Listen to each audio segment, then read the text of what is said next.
referred to as a bloat or I got it. I'll send it to you. Their sweat is I red, got but it. sometimes you get their skin a little bit of pink pigmentation. It also works as a natural sunscreen. And they move at high speeds, about 20 to 25 miles per hour. Wait, it's gonna be crocodiles. Graceful swimmers they'll tend to bounce around at the bottom of the water as they mainform motion, just like the hippo actually over here. There's two of them on the left-hand side bouncing at the bottom of the water right now. Sniffing his mom's butt.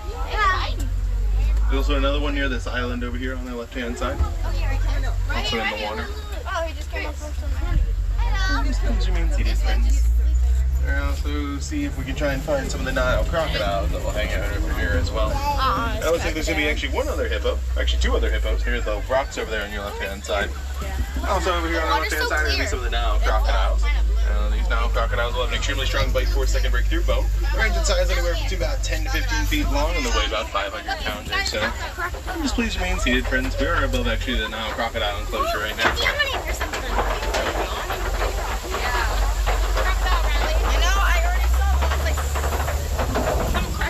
Nile crocodiles will have an extremely strong bite force that can break through bone. The range in size anywhere between about 10 to 15 feet long. This is my first time seeing these type of animals. Also for them, they're usually traditionally die. They don't eat almost any animal that enters their waters up to animals the size of zebras and wildebeest. I did hear something on the radio. It sounded like there was a giraffe in the middle of the road up ahead. So we'll see if we can try and find some of the giraffes as well as the other newer little ones that are around out here today. Over here on the right-hand side will be a tree that might be able to recognize, known as the Baobab tree. It's also referred to as the upside-down tree and the tree of life. And it gets those names mainly because they go 9 months out of the year without having any leaves. They'll store about 30,000 gallons of water inside of their trunk. Now we'll make our way down this hill to get a better view of the giraffes and wildebeest and some of the other animals that are hanging out up here at the moment. But here on the savannah, almost every single animal plays an important role to the ecosystem. The elephants will be known as the bulldozers, coming up and down decaying trees, while the giraffes are usually the healthy ones. And the antelope, zebra, gazelle, and wildebeest will all eat the grasses and the shrubbery over here. Over there on the right-hand side, you'll be able to see the giraffe kind of hiding out between some of those trees over there. Now, a group of giraffes is referred to as a tower of giraffes. They can hang anywhere between 14 to 16 feet tall. Now, this horn-like structure is known as ossicones on top of their forehead. There's a little prehensile tongue, just like the okapi that we saw earlier. Now, they use their tongue like an extra appendage to try and grab leaves off the tall trees over here. Their tongues will actually be over a foot long, and they're going to be blue to prevent sunburn on them. Now, since these are Maasai giraffes, they have a little bit of an irregular patterning to them compared to the reticulated giraffes you might be able to see over the Animal Kingdom lodge. The pattern reminds me more of like a paint splotchy pattern compared to the reticulated giraffes, more geometric shape pattern. And there's going to be some other animals hanging out over here on our left-hand side, in the den over here on our left-hand side are going to be some of the African painted wild dogs. Now, these dogs will hunt in packs anywhere between about 5 to 15 of them. The best hunting rates on the reserve. The hunting success rate is close to 90%. If it gives you any indication, lions only about 20 to 25% successful on their hunts, which means these guys are actually over 3 times more likely to get something compared to a lion when hunting.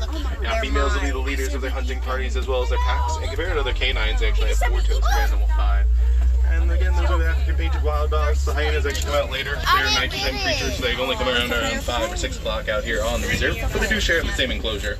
Now, coming up over here on our right and left hand side will be some termite mounds, and they'd be as strong as concrete. They're just made of the dirt and slime from the termites. A lot of the animals on the reserve will commonly use them as a scratching post. They can be anywhere between about 10 to 15 feet tall. And we'll be able to see one of the new little ones that we have actually out here today. Over here on our left hand side would be one of the Hartman Mountain zebras with Mom over here.